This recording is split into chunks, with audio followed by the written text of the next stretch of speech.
As you crest the hill, you finally get a look at Myrefall, and the view is not at all what you had expected. Before you lies a gray, lifeless splotch of land, like a great stain on the otherwise lush landscape around it. Both evergreen and deciduous trees around the town are devoid of needles and leaves, though none lie at the base of their trunks. The farmland off to the right of the town is just as barren and lifeless, and from your vantage point you can vaguely make out immobile shapes laying about the fields. The town square is devoid of people, as Erwin darts forwards and begins calling out desperately for an answer from locals. So far, nobody has responded. Another path at the rear of the town snakes away into a deeper crack in the earth, likely towards the abandoned mine that you had been told about. Hello? Hello? Anybody? As you walk towards the town, the gray grass crunches underfoot, as if made of stone or ice. And I need every single person in the party to make a wisdom saving throw.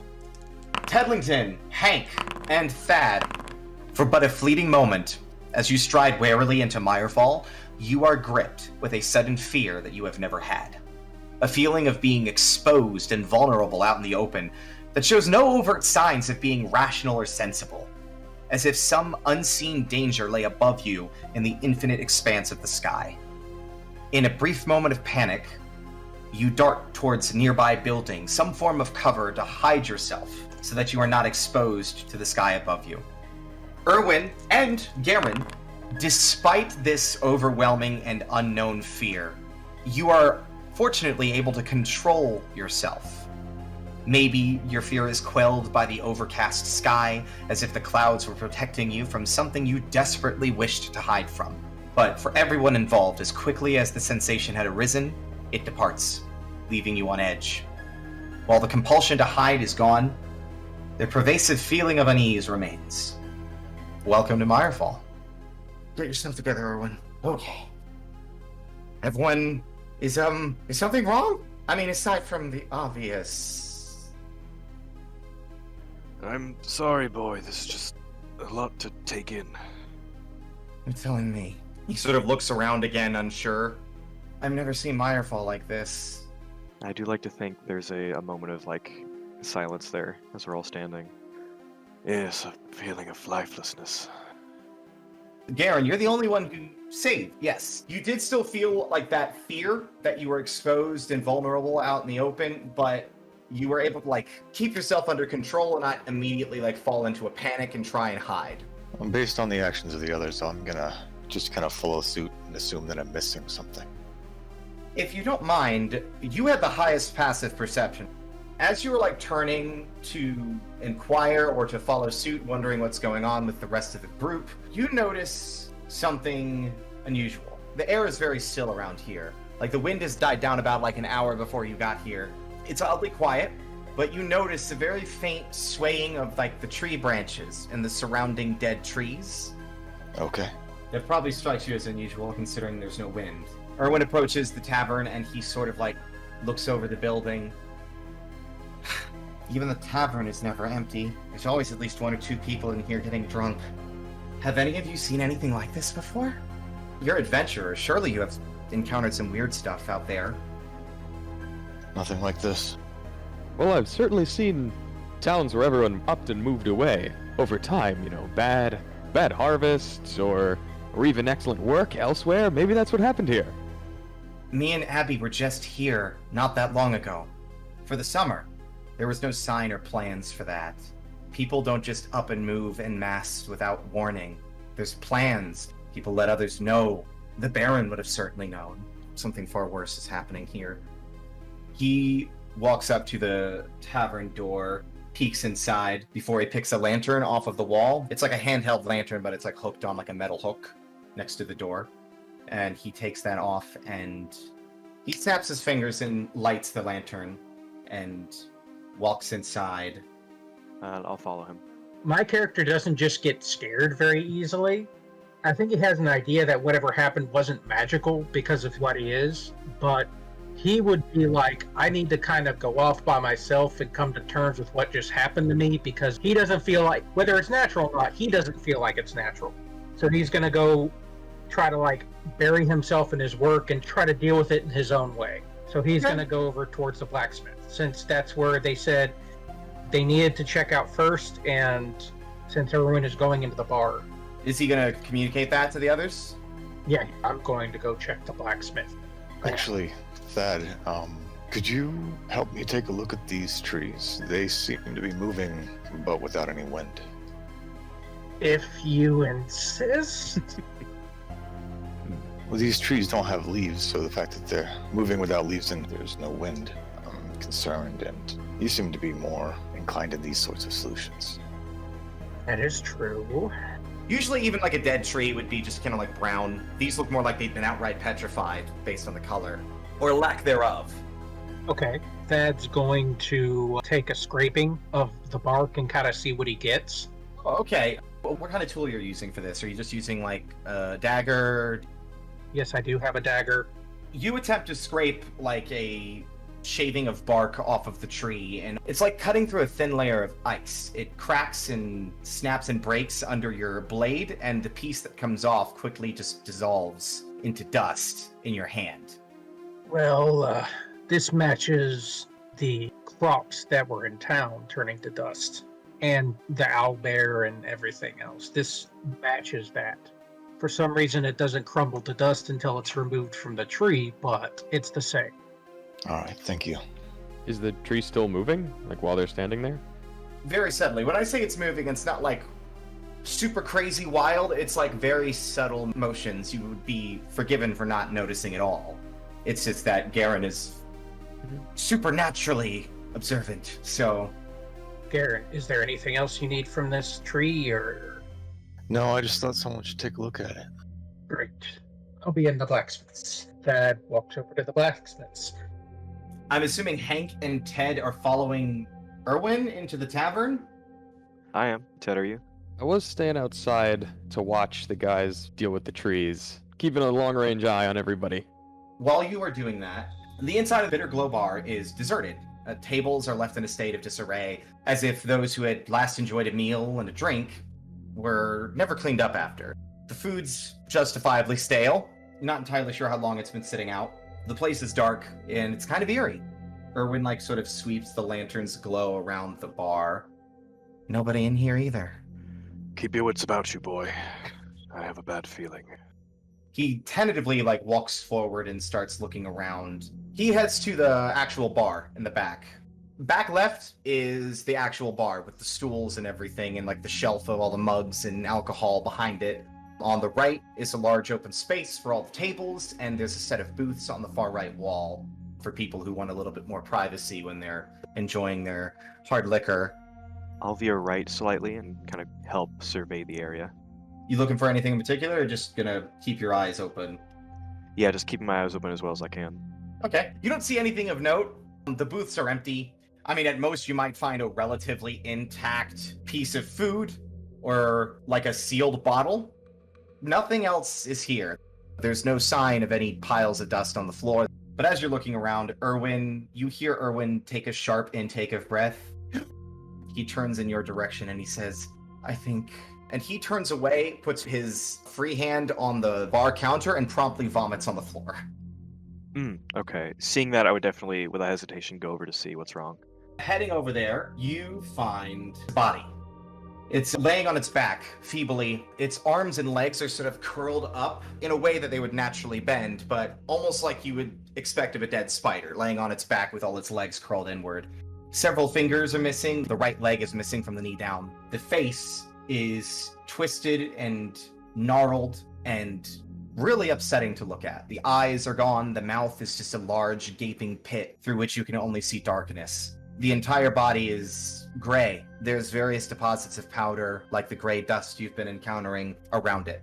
After seeing that, while I am quite disturbed, Hank will turn his attention to Erwin and get down on a knee to get on his level. Get yourself together, boy. It's going to be all right. Oh, easier said than done. He takes a couple more steps away and just sits down in a chair, one of the table chairs. I think that was Marsh. That was the tavern keep. By the gods. He just puts his head in his hands. He sets the lantern down on, like, the table. I'll put a hand on his shoulder to console him. And then I think I'll make my way around the bar to attempt to investigate and see what I can find out. Okay, so how are you investigating this body? As I make my way around, I have my sword, like, kind of, I've been holding the sword at my side the whole time, just kind of being ready for things. Oh, yeah, that's And fair. I get down on one knee and take a look at the dust and at where it's, like, pooled up.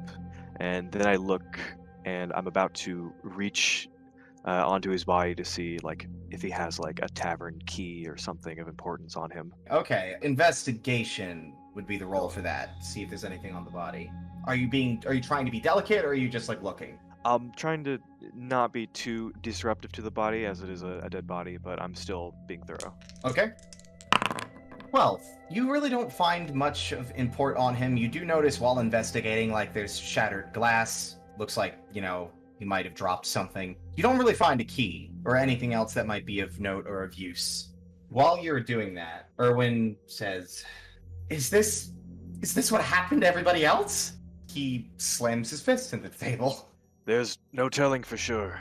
And Hank is at a bit of a loss for words. This is very strange. I don't even know what to do anymore. This flies in the face of everything I know. Every new piece of this horrible little nightmare puzzle just makes me feel more and more hopeless. What if Abby's gone already? What if she crumbled to dust like he did? I'd never know. You shouldn't think like that. You need to have hope. She could still be out there. I'm not giving up, but I also it's hard to see anything hopeful coming out of this at all. I used to think like that too, but you can't give up. Trust me, I know from experience. If Abby were in my place, she wouldn't either. Thad, you've learned, due to Erwin mentioning it at some point, that the name of the blacksmith was Breaker Legrasse. Legrasse's place of business is quaint. It's a relatively small building composed of stone bricks with a wooden roof. There's a large, thin gray smokestack rising out of the back of the structure into the sky, which conjures to mind the image of a tombstone, though you wager this is simply due to the already disquieting feeling the empty town gives off. The windows are dark, and the door is closed. What do you do? I check the door. Is the door locked? Yes, the door is locked. I lockpick the door. Okay, yes. Oh yeah, you picked the shit out of that lock. It's almost like you didn't even use tools. It was like you had the key. You hear the tumblers fall into place, and the door opens without a fuss. It is dark inside. Just like the tavern, all the lamps and torches are extinguished. Directly ahead of you is a wooden counter that was likely there where most business transactions would have taken place. It's scattered with tools, and there is a piece of parchment tacked onto the far side of the counter. To the left is a wooden table situated in the far corner with an oil lamp and various scattered scrolls and papers. A large anvil sits on a stone platform in the middle of the workspace behind the counter, with 2 barrels full of dark and dirty water to its right. The forge lies unlit in the far back of the room, with large boxes piled with charcoal jammed haphazardly next to it. The forge looks rather interesting. It's covered in strange markings. You haven't seen something quite like that before. Okay, after I get in, I'm going to, close the door. Thad's gonna go lean up against the wall and kind of slump and be like, oh, what the crap is going on here? So he's going to close the door and immediately have, a meltdown. He's very much, this is unnatural, there's a bunch of weird stuff happening, and then I got scared walking into a place that I shouldn't have been scared walking into. He has to know himself very well, and so he's very much like, the bear, okay, that freaked him out a bit.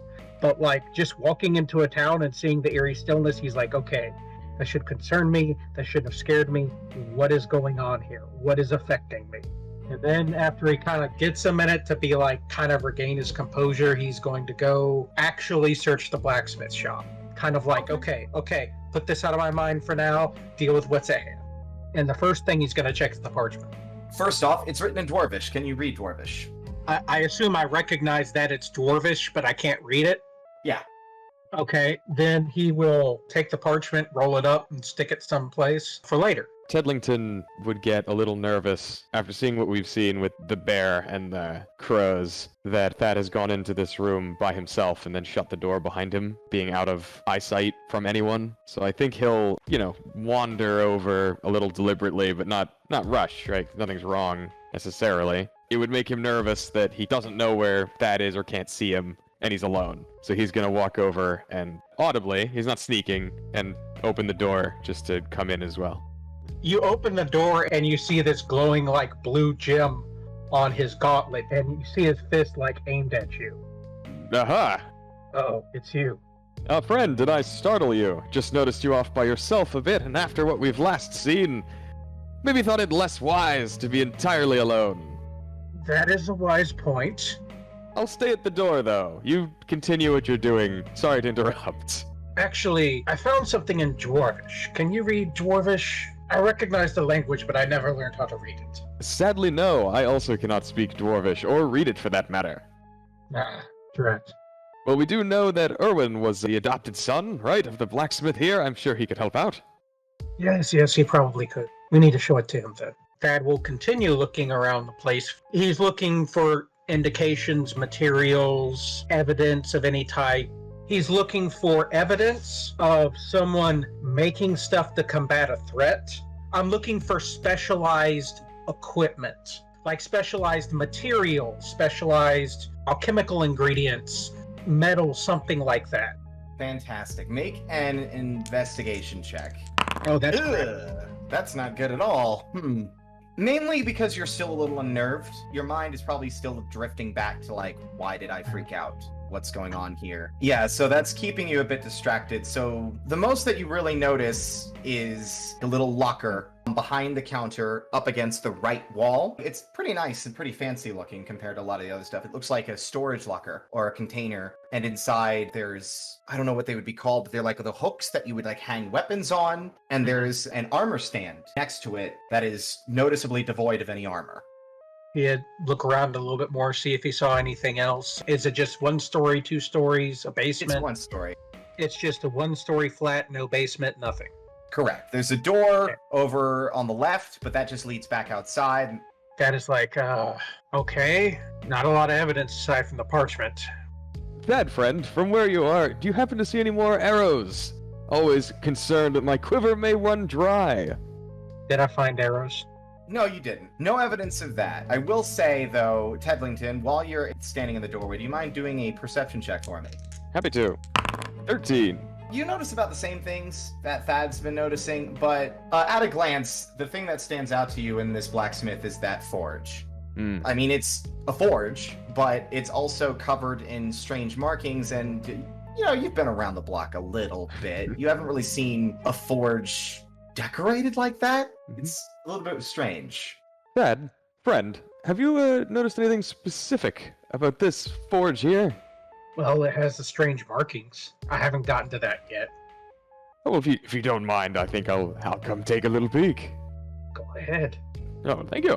If you need any specifics, I do know how to do a bit of smithing.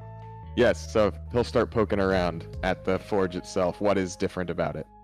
You've never seen any markings like this before. Or maybe you have. Make an Arcana check for me. Okie dokie. Solid 7. Yeah, that seems about right. A gentleman's 7, if you will. Yeah, you have no idea. They seem to be like etched into like the actual material. So they're not just like drawn on, and you can see like a faint little bit of like purple inside like the etchings. But you have no idea what this is. For all you know, it's just someone who wanted to really like spice the thing up. Who knows? Maybe he bought it at an auction and someone else decorated it and he just like lived with it because it was cheap. You don't know. You said the forge was cold, right? Visually, there were no like hot coals, so you couldn't tell if it had been, you know, recently used. Yeah, you'd like to grab those tongs and dig around in there. You never know. You might find something valuable. Okay, yeah. Make an investigation check. Yeah, maybe we can find out what he was working on last. 16.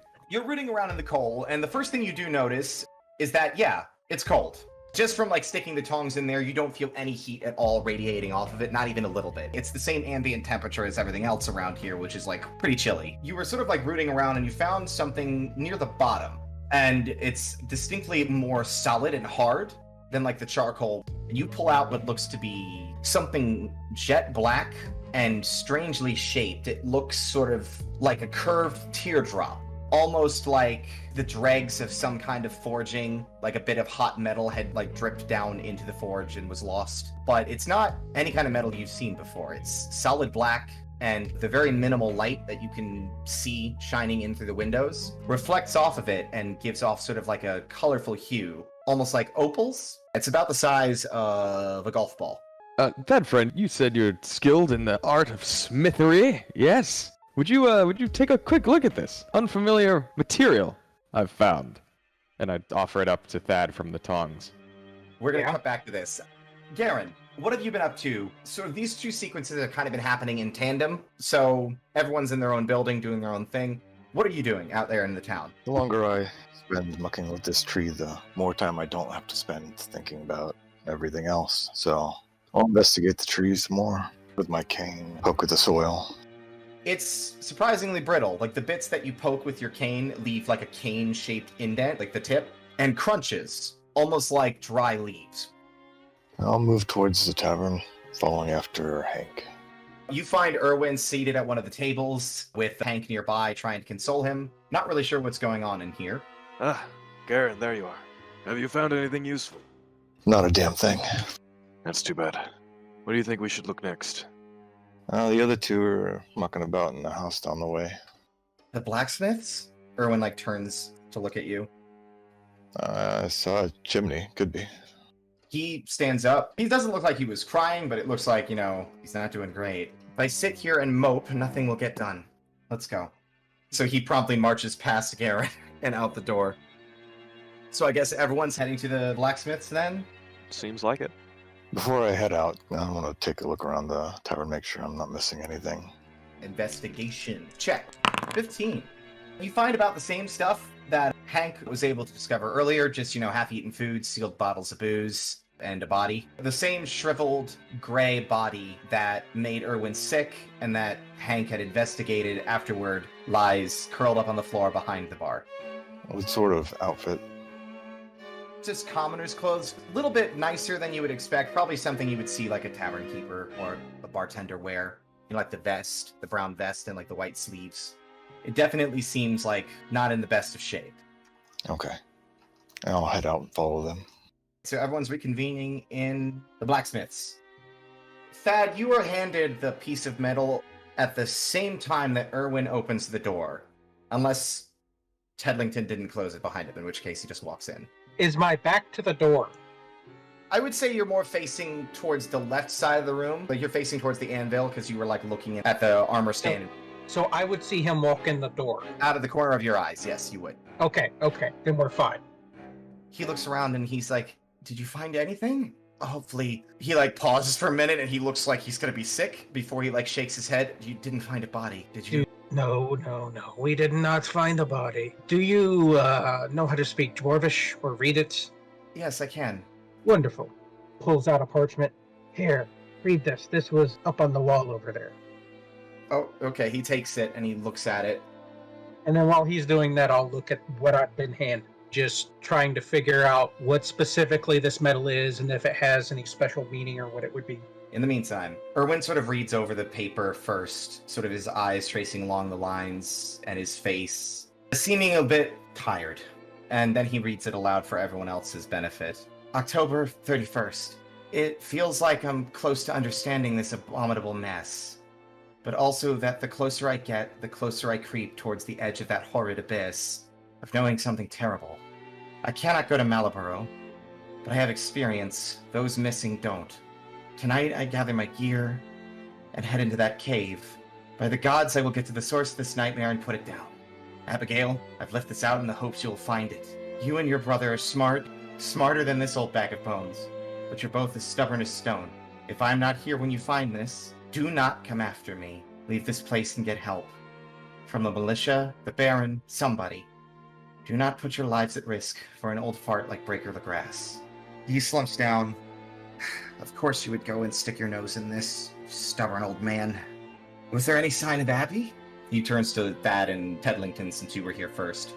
Well, so far, the only thing we've found in the forge was this strange metal, but no sign of gold or silver work or anything matching your amulet. Thad, you rolled a 5. You've been around a bit, you've had a tough life, and you're plenty experienced in the art of smithing. You have never seen a metal like this before in your life. It is completely unknown to you. I look at this and I'm like, Well, whatever this is, I've never seen it before.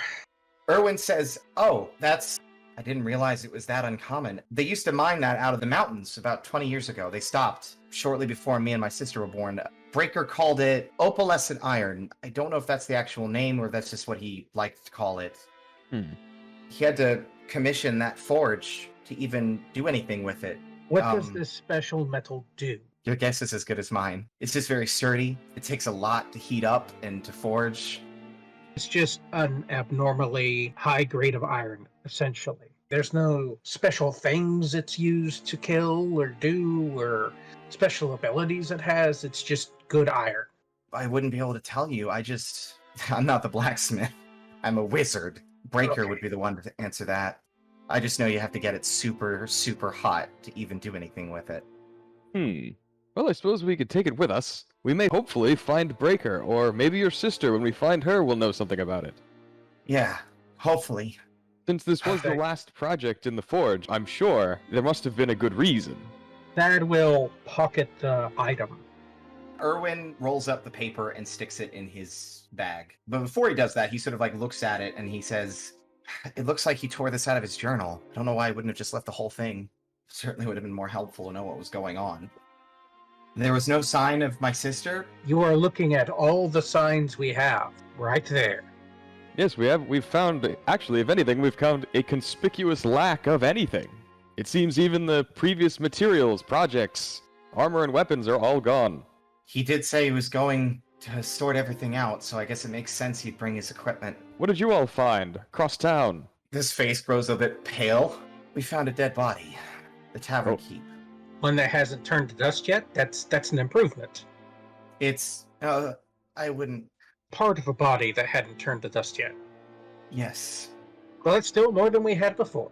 This doesn't make sense. Where did everyone go? He mentioned missing people. I mean, yeah. He turns and sort of like walks out the front door. But there's no one here. Lad, they've turned to dust. I walk out, kind of put my hand on his shoulder, turn him towards the trees. You see the trees? I took a scraping of them. The scraping turned to dust. The crops, they turned to dust. The owlbear, the ravens, it turned to dust. All living things here have turned to dust. It's the one common thread. Then where's all the piles of dust, Thad? That Indeed. body hasn't disintegrated yet. If there were more dead people, we would have found them. And not only that, the trees still stand. When damaged, they as you've said, they turn to dust, but the trees are still here. The vegetables in town were still there. This body in the tavern is apparently, rather not see it for myself, thank you, is still there. They were there until they turned to dust. Why every body, every source except the trees and it doesn't make sense. I refuse to believe that this is it. He looks around some more. Oh, there's definitely more to it. I'm just saying, it's probably why we can't find any bodies. I prefer to think that they went with the blacksmith. He probably had enough weapons for more than just himself. Maybe he rounded up the rest of the town and they went together. But there's no rats, no birds, no nothing. I haven't even seen a spider. Well, aside from me, but I haven't even seen a spider. Yeah, there's no food. Exactly. Exactly. Why would they be here? There's nothing for them to eat. Thad rubs his face. It's like... If this is enough evidence for you to bring back to the Baron, then... Did I not just say it is not enough evidence for me? I said, this does not tell us everything. This gives us more information. This tells us what happened to the bodies, but not why. The why is what we need to focus on. The how is what we need to focus on. During the course of this discussion, Garan, your keen awareness of your surroundings as an investigator and detective, you notice a lot of the other houses, their doors are left ajar, open. All but one. This one singular house, which happens to be actually next door to the blacksmith's, all the windows are shuttered. The door is shut. It certainly stands out when everything else just looks like it was up and abandoned. Aside from that, you notice that the well in the center of town, it's missing its bucket. It's just a severed end of a rope hanging above the opening. Erwin and Thad are now outside, yes? Yeah, Erwin stepped outside to sort of like gesture, and yeah. I wanted to take a look around inside. Erwin turns to look at the house that you gesture to, Garan, and he says, that's... Why is it shuttered? That's Basira's house. She's kind of a grumpy, tough, dragonborn woman. Me and Abby used to play pranks on her when we were younger. Why didn't I even notice this before? Yeah, all the doors are open. Did people just leave? He sort of walks outwards towards the center of town now. Well, I imagine the investigators who came previously would have been looking for signs of life as well, and I don't think they would have bothered to close the doors behind themselves. I'm guessing the ones still closed were locked. That is a good point. That That's still true. doesn't explain where everyone is. Though it does make me curious, the lack of a bucket at the well. Perhaps they took it with them, or maybe it fell to the bottom. The water quality might tell us something about what's happening to the crops. It looks cut. Someone did it. Erwin approaches the well, and it's not cut, it's burnt. He kind of pulls it out a little bit, and he shows it to Garan. It's like a little bit of scorching around it. Can I see down the well? Regardless of whatever distance it is, you can see towards the bottom, yes. Deep in the well, Tedlington, you can see what looks like misshapen and flat. You also see a noticeable crack and a complete lack of actual water. The well is dry. Tedlington will take one of his arrows and tie it to his 50 feet of hempen rope, and then use a little pitch, like from a torch, and light it and lower it. Because even though he has dark vision, it's black and white, you don't get color. If you want a safe way to do that, I can cast a light cantrip on the arrow. Oh, that would be wonderful. Thank you, friend. Teamwork in the face of whatever's going on. As you lower the arrow down, it sort of like reflects light off of this lump, and you realize it's metal. Tedlington, make a perception check for me. With advantage. With your dark vision and your fancy light arrow and all of that. 19, Visually. yeah. Oh, that definitely does it. So at the bottom of the well, looking at this thing, it takes a couple of moments because it's weirdly damaged and misshapen, but you see like a long, thin piece of metal sort of like hooking off of it, and that's sort of like weirdly fused to the rest of it. It's the bucket. The bucket is misshapen? Yes, the bucket is misshapen and like warped, and I would say with a 19, what comes to mind is the armor that you were told about having been melted to the flesh of Robert Gardner. Whatever happened to him seemed to have happened to this as well. I would like to try and hook. You said there's a thin piece coming off of it in some way? So you're going to try and bring it back up. Yeah, hook it. Basically. Mm-hmm. I think that's going to be kind of difficult, so I'm going to say disadvantage on that one. How wide is the well? For a town this small, I imagine 2 feet is probably generous in size. I don't think they'd need it to be too big, but it doesn't matter because you rolled great both times. With a couple of deft and like clever twists of the rope, you've managed to get the arrow's head sort of stuck between the melted handle and the rest of the fused metal and reel it out of the well. What is that? What used to be a bucket. Erwin looks back down the well. It looks like somebody melted it. Looks like it'd be an improvised weapon at this point. So it's a metal bucket? It's strictly all metal, yeah.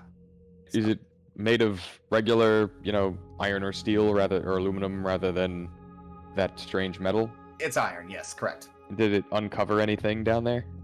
You got a better look at that crack and the lack of water. Well, good to know. The well is dry, so there's not much reason, even in any case, for people to be settling here at the moment. Lack of available water would be absolutely detrimental to both the harvest and to just general living day to day. I'm guessing the earthquake cracked the well and so the water drained out, which means that somewhere down there's a chamber. The earthquake is probably responsible, but that was 2 weeks ago. More than that, a month. I guess there's alternative sources. There's like a river not that far from here, but it's weird that no one brought this up. You'd think they would have sent someone to Maliborough. Well, if it's anything like that owlbear, they didn't make it. Well, it also could have happened slowly over time. The crack at the bottom, but not necessarily leading to any sort of cavern. It could just be it allowed the water to seep out of the well over time. So they may not have noticed. It could have even happened after everyone left. Erwin, bucket? I'm good, thank you. He turns his attention to the building you pointed out, Garrett. All right. Next order of business seems to be that house. As I have said, most of the homes in town seem to have been abandoned abruptly with doors left ajar and the like. This one is tightly shuttered. Erwin, approaches the building, and obviously with the windows shuttered, he can't get a good look inside. He raises his hand to knock before he thinks better of it, and he turns to you all, and he says, I don't want to make noise. I don't know what's going on. It could be anything. You're right. Thad, could you try and get this door open? Thad will attempt lockpick again. 14. Yeah, you pick the lock, no problem, and the door swings quietly inwards. Directly ahead of you, inside, is a steep wooden staircase leading to a darkened upper floor. To your left is an archway set in the wall that leads to the living room. From your vantage point, Thad, you can see an old and worn sofa with maroon-colored fabric, situated in front of an unlit fireplace. Behind it lies a counter dividing the room from the kitchen. You are immediately aware of a faint glow, one that you haven't seen before. You're not sure why, but you can't pinpoint the color. All you know is that there's something in this room that is glowing, and it takes a moment for you to get over that to realize that it's a body laying on the couch, unmoving, but clearly alive, based on the slow rise and fall of their chest, is who you assume is Basira. Thad, because right now he's just kind of peeking in the room. He's Yes. going to move over and he's going to put a finger to his lip, be quiet and come on inside. And then as he kind of steps to the side to give room, he's going to point to the body. Erwin probably goes in first, and he looks over and his eyes widen. Tedlington will stay in the doorway. Basira seemed unresponsive to your movements when you first entered, but as soon as you made some noise, she kind of blinks a bit. She's laying on her back. Her scales, used to be a vibrant green from what you can tell, are fading to gray. That unidentifiable light that you first saw when you came in, Thad, is faintly glowing from beneath her scales. She's also rather short for a Dragonborn, being able to fit on that couch without any of her legs hanging over the edge. She speaks up upon noticing that you are here. Oh, visitors. Isn't that nice? No visitors since the quake, right, my dear? She seems to be speaking to somebody, but from what you can tell, nobody else is here. Basira, what happened here? Can you stand? You must head to Maliborough. You aren't well. Erwin, I saw your sister not so long ago, looking for Legrasse. She was. She sighs. But looking for... Where did Abby go? What is happening? He turns to look at you guys. How old is Basira, trying to not be as loud as usual? Erwin just shakes his head no. No, this is not an age thing. I will say that she is probably 70, maybe 65, if I'm being generous. He turns back and takes a moment. What happened here, Basira? And she takes a little bit to respond. She sort of shifts on the couch and turns her head slightly to look at you all. And she almost looks like she's looking past you. And it takes almost a minute before she responds. And she says, Strangeness had come for everything that grows. Such marvelous and terrible color in the trees and in the grass. It was like stepping into another plane, but it didn't last. The color, it drained, left us. She seems a little bit more aware. Something tainted the water, perhaps? The quake. It all started with the quake. Suddenly, Basira rolls off the couch and hits the floor. Erwin, sort of startled, stumbles backwards and falls on his ass. The grayness had intensified since you arrived. It was so gradual that at first you hadn't noticed. That awful, awful glow is brighter now, shining from beneath her scales and causing strange and terrible shadows to dance along the walls. Seeing her fall, I would run over to help. You run over to assist, pushing past Erwin. She no longer looks like she should. Just in those brief seconds, she's a twisted parody of a Dragonborn. Eyes sunken, scales dull. A brittleness had come over her body. Simply trying to grab her arm to assist her, and it breaks off in your hand, Hank. I freeze. One of her magnificent curled horns snaps upon her hitting the floor and dissolves. And before your eyes, you can see her scales slowly flaking away like burnt parchment in a campfire. She says, even as this happens, it's like a vampire. It drains you, sucks the life out. Nothing left. She convulses and says, they all went to the mine, drawn in like moths to flame. The grass sought answers. The left side of her torso has begun to rapidly dissolve, leaving a gaping hole in her side that doesn't bleed. Her words become even further labored. I have the answer. There is no answer. Just a color. Just a color. As she speaks, her left eye sinks into the darkness of its socket, dissolving away into powder. Her jaw falls clean off, dissolving before it even strikes the floor. Her body lurches and convulses once, before collapsing to the floor, dead. With her death, the room darkens once more. Erwin has a distant, horrified stare. He says nothing. He instead very quietly and shakily gets to his feet, wipes his eyes, and turns and leaves the building. Basira is dead. I think we get an angle. It's just Hank kneeling the same place where he was to help. Slowly, this intense expression on his face. He clenches his fist and it slowly starts to shake. There is evil here. And he stands up quickly. We're heading to the mines. Quickly. And he makes his way out. Tedlington will step back from the door, especially as Erwin passes him, and pull out a tunic from his backpack and wrap it around his tusks to hold it in place, to cover his mouth and ears.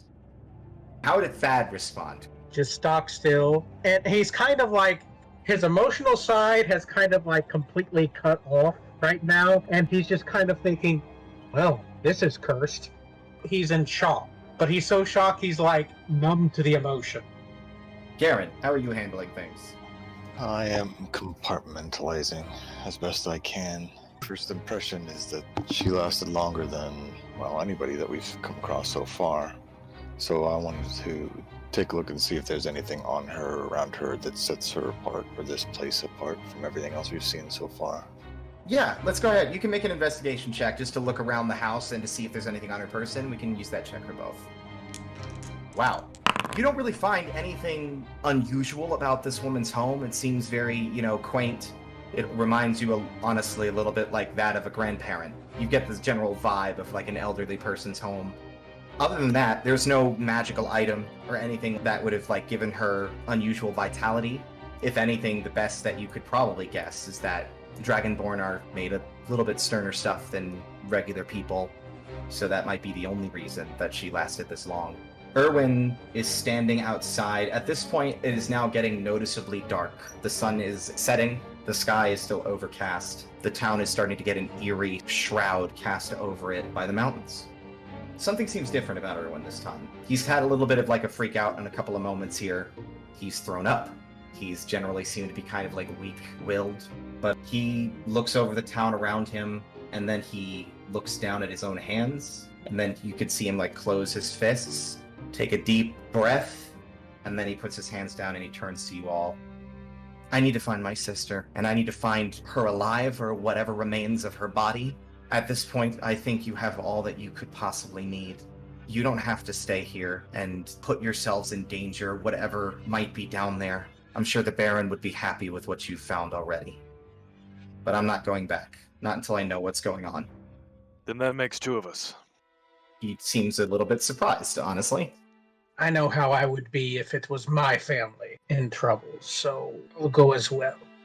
Thank you. And I think we'll all need someone to watch our backs. And I will go as well. Thank you, Tedlington. And Tedlington will actually switch from his shield and rapier to his longbow and pull that out. And Garan, what of you? The only one who made it out alive running away didn't end up so good, so I'd say our best chance of survival is to continue forward. Erwin seems grateful, for sure. And he turns and very deliberately walks off down the path leading out of Myrefall, the one in the back. Wait, should we be going at night? He stops and turns back at you. We've already wasted enough time. It's been 2 weeks. If this was already what was wrong when Abigail got here, I don't think we have any more time left to spare. The boy's right. Everyone get your things together. And I will start making my way that way as well. I'll fall in line. If any of the rest of you would like a silken shirt to wrap about your face to keep the dust out, like so, please let me know. I have enough for everyone. Erwin shakes his head lightly. He's good. Also, he still has his lantern. I should mention he picked it up off the table, so he still has that. The path to the mines is covered in dust, just like the town, like that thin layer. It's only a brief 3-minute walk before the path begins to curve into a stony crevice and slopes down into a dead-end corridor between two sheer rock faces. Ahead of you lies the entry to the mine. A set of long abandoned tracks starts about 10 feet before the entry proper and disappears into the darkness beyond. There is a single overturned minecart, its wheels caked in 20 years of rust, laying to the left of the track. There is a slapdash wooden sign with the words, "Danger! Keep out!" shoddily painted in faded red color, nailed haphazardly to the wooden support beams surrounding the opening. By now, the sun has dipped low, casting long shadows across the landscape above, and shrouding the crevice you stand within in shadow. You realize it will likely be very dark when and if you reemerge. I've never been here, myself. Legrasse always forbade it. The mine was dangerous and could have collapsed, he used to say. Beyond here, I don't know what we may find.